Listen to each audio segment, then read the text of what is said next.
Welcome to New Creation Gospel Mission Daily Devotional. Today, Friday, 5th December 2025, we are dealing with the topic, When God Confronts Us for Our Restoration. Hymn 147, Wonderful Story of Love. Memory verse.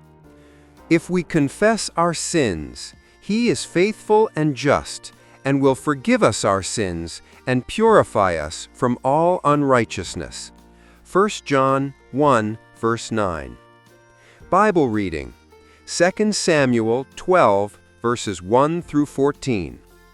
It reads, And the Lord sent Nathan unto David, and he came unto him, and said unto him, There were two men in one city, the one rich and the other poor.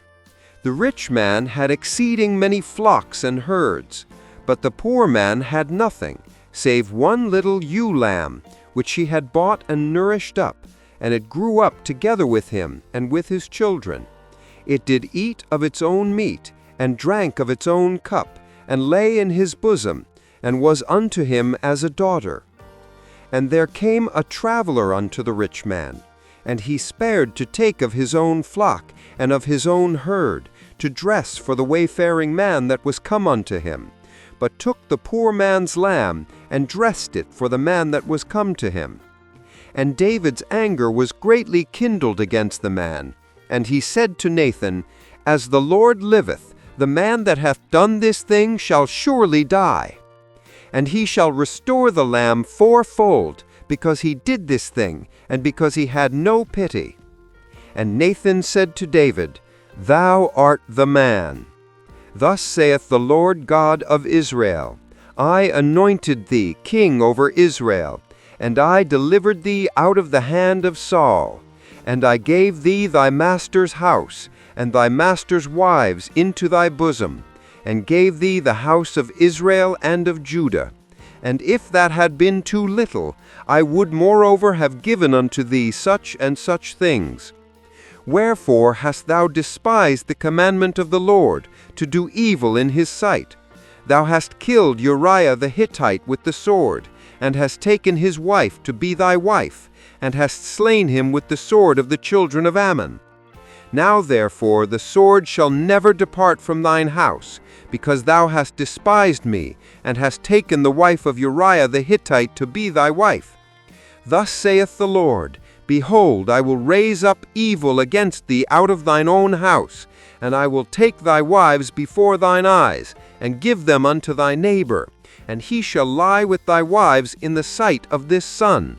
For thou didst it secretly, but I will do this thing before all Israel and before the sun. And David said to Nathan, I have sinned against the Lord. And Nathan said to David, The Lord also hath put away thy sin, thou shalt not die. Howbeit, because by this deed thou hast given great occasion to the enemies of the Lord to blaspheme, the child also that is born unto thee shall surely die. Now the message. Throughout Scripture, whenever sin breaks fellowship, God responds not with abandonment, but with loving confrontation. In 2 Samuel 12, God sends Nathan to David with a story that pierces the king's hardened conscience. 2 Samuel 12, verses 1 to 7. Just as God came walking in the garden calling, Where are you? Genesis 3, verse 9. Summoned Israel to account for the golden calf, Exodus 32, and called Miriam and Aaron out to the tabernacle, Numbers 12, 4. God now calls David to face his sin. God confronts us not to crush us, but to restore us. It is therefore to our advantage to welcome correction, because it is God's mercy in disguise. David's reaction is the turning point. After months of hiding, manipulating, and covering, 2 Samuel 11, verses 16 to 17, Nathan's words finally break through. You are the man. 2 Samuel 12, 7. Unlike Adam blaming Eve, Genesis 3, 12, or Aaron blaming the people, Exodus 32, 22 to 24, or Miriam deflecting blame onto Moses, Numbers 12, 1-2. David responds with full honesty, "I have sinned against the Lord." 2 Samuel 12:13.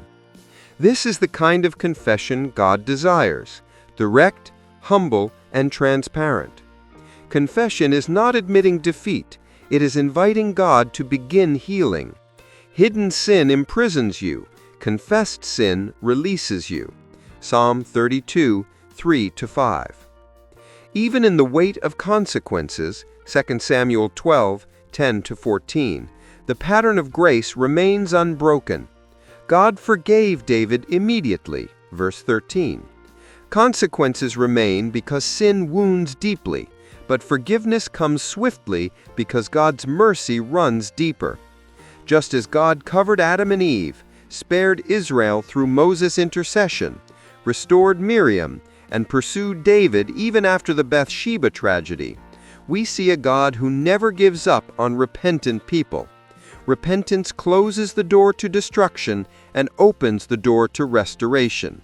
No matter how far sin has dragged you, return to God now. His correction cleanses, His forgiveness frees, and His mercy rebuilds.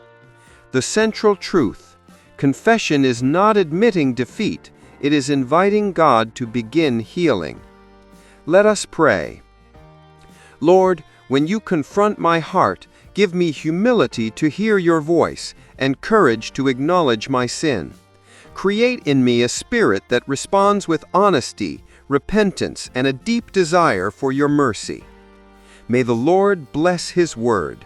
Until tomorrow again, stay blessed and rapturable.